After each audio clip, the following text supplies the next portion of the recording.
So hello everyone. तो आज मैं आपको कुछ इम्पोर्टेंट क्वेश्चंस जिन लोगों ने अभी तक प्रिपरेशन नहीं की है स्टार्ट, तो कुछ ऐसे इम्पोर्टेंट क्वेश्चंस हैं जो आप फॉलो कर सकते हैं पासिंग से ज़्यादा नंबर लाने के लिए। ये बुक का नाम इंट्रोडक्टरी माइक्रो इकोनॉमिक्स, जो टी.आर. जैन और वी.के. होरी की है। मैंने भी इसी से पढ़ा था। तो ये सारे कुछ इम्पोर्टेंट क्वेश्चंस हैं। जैसे चलिए कि introduction of micro economics. Okay, so micro economics किसे कहते हैं? What are micro economics as different from macro economics. ये चारों पांचों पॉइंट आपने याद कर लेने और ये इंपॉर्टेंट बन जाते हैं। देन आते हैं आपके scopes and significance of micro economics. ये क्वेश्चन आ सकता है 4 से 5 नंबर का, और इसके अलग अलग पॉइंट से आपको ये सब पांचों के पांचों 6 पॉइंट या फिर 3 पॉइंट तो याद करके जाने ही हैं। ठीक है, इसका है पेज नंबर 8। तो नेक्स्ट चैप्टर है आपका some basic concept of micro economics. तो इसमें जैसे पहला कुछ इंपॉर्टेंट क्वेश्चंस है, जैसे कि classification of goods, final goods, intermediate goods and consumption good, capital goods भी है इसमें। ये सब चीज़ें तो मतलब ऐसा मान के चलो इनके आने के एक क्वेश्चन इनसे बनेगा ही बनेगा। This is important. Okay, then investment. Investment में क्या क्या आते हैं? Fixed investment, inventory investment. ठीक है, तो ये दोनों क्वेश्चन को भी आप अच्छे से पढ़ के जाएं और ये आते हैं। ठीक है, फिर डेप्रिसिएशन किसे बोलते हैं? ठीक है, ये क्वेश्चन तो ऐसा है कि ये एमसीक्यूज में भी आएगा और आपके नेशनल इनकम वाले क्वेश्चन में भी आएगा। ठीक है, what are stocks and what, ठीक है, स्टॉक्स किसे बोलते हैं? ये क्वेश्चन तो मतलब ऐसा है कि ये आना ही है, ये भी आना ही आना है। ठीक है, then circular flow of income. ठीक है, सर्कुलर फ्लो ऑफ इनकम से आप देख लो, जैसे रियल फ्लो किसे बोलते हैं, मनी फ्लो किसे बोलते हैं, और इनके सिग्निफिकेंस क्या है। ठीक है, तो ये क्या है, ये क्वेश्चंस आने के चांस। अब जो हमारा नेक्स्ट चैप्टर है वो है national income and related aggregate वाला। ये चैप्टर देखो, अगर आप इसके न्यूमेरिकल्स ज़्यादा से ज़्यादा 5 से 6 नंबर का आता है।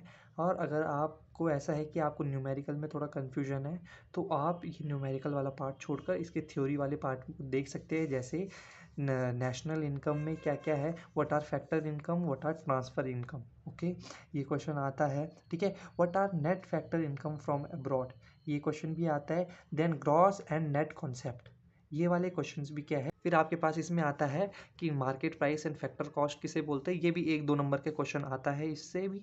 ठीक है, और जो इम्पोर्टेंट है जिससे इसमें क्वेश्चन बनता ही है, ठीक है, 2 से 3 नंबर का इस ये वाला न्यूमेरिकल आता है, और काफ़ी आसान न्यूमेरिकल होता है, आप इसको ज़रूर पढ़ें। जैसे कि रियल जीडीपी किसे बोलते हैं, ठीक है, और जीडीपी डिफ्लेक्टर किसे बोलते हैं। Real GDP and nominal GDP आपको दोनों ही पढ़ने, इससे 2 नंबर का क्वेश्चन आएगा ही आएगा। और ये फॉर्मूला होता है जीडीपी डिफ्लेक्टेड का प्लस नॉमिनल और रियल जीडीपी कैसे निकालनी है, तो इसका फॉर्मूला मनी वाले चैप्टर में आपने पढ़ना है what is money, what is barter system of exchange, और ये भी इम्पॉर्टेंट है। फिर फॉर्म्स ऑफ मनी, जिसमें fiat money, fiduciary money, full body money and credit money. ठीक है, आपको ये भी पढ़ना है और बहुत ही इंपॉर्टेंट है। Supply of money, stock of money and component of money supply. ठीक है, ये इंपॉर्टेंट टॉपिक है। ठीक है, आपको ये पढ़ के जाना है, थ्योरी। ठीक है, देन हमारे पास आते हैं हमारा दूसरा चैप्टर, जिसका नाम है बैंकिंग। तो बैंकिंग से आपके पास एक तो बहुत ही इंपॉर्टेंट बनता है, वो है क्रेडिट मल्टीप्लायर। ठीक है, ये फॉर्मूला आप अच्छे से याद करके जाएंगे, यहाँ से क्वेश्चन बनकर आएंगे। ठीक है, फिर what are the monetary policies. Okay, जिसमें आपके पास आरबीआई आता है। ठीक है, इसमें जो क्वेश्चन आने के बहुत ज़्यादा चांसेस है, 2 से 4-5 नंबर के आने के चांसेस है जिस क्वेश्चन के, वो है quantitative instrument of monetary policy and qualitative instrument of monetary policy. ये दोनों क्वेश्चन तो ऐसे हैं, मतलब इनसे क्वेश्चन आता ही आता है।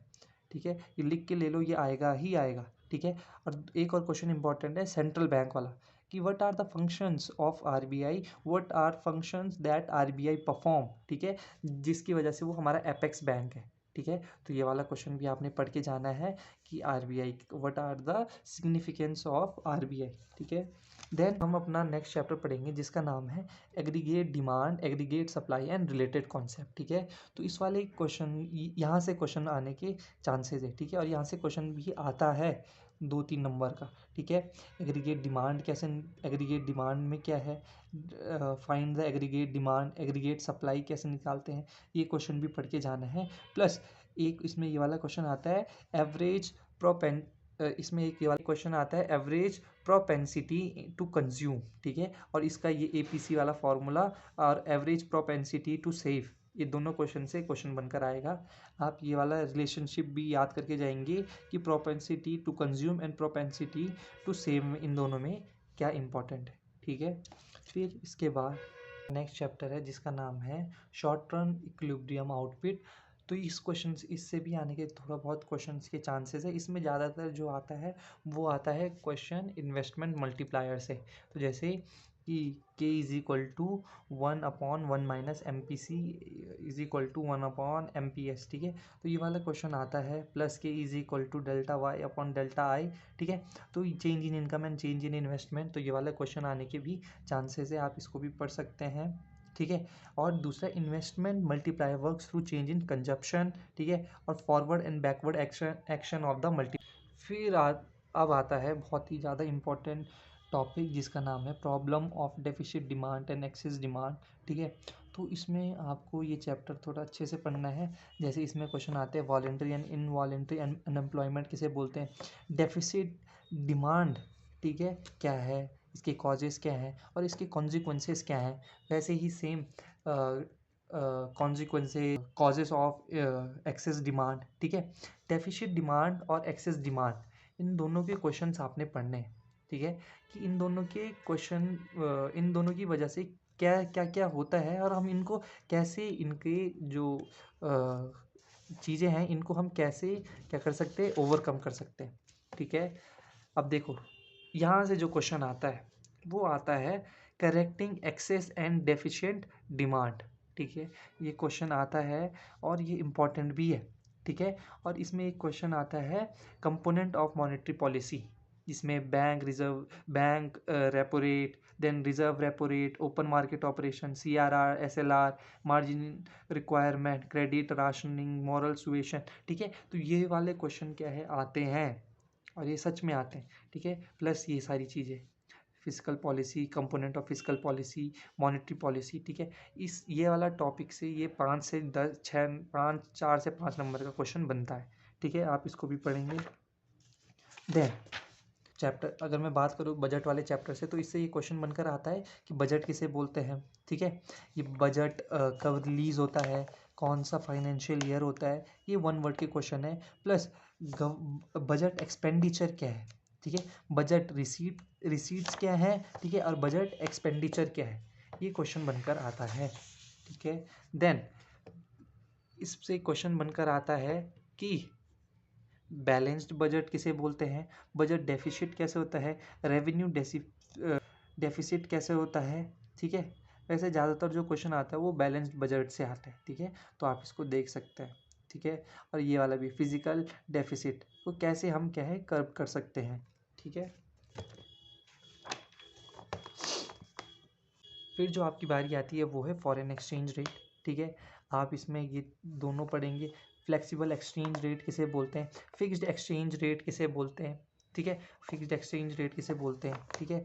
आप कैसे आप इसको ओवरकम कर सकते हैं, आपको सरकार क्या क्या काम करती है कि उसका उसका जो एक्सचेंज रेट है वो इक्विलिब्रियम में आ जाए, ठीक है।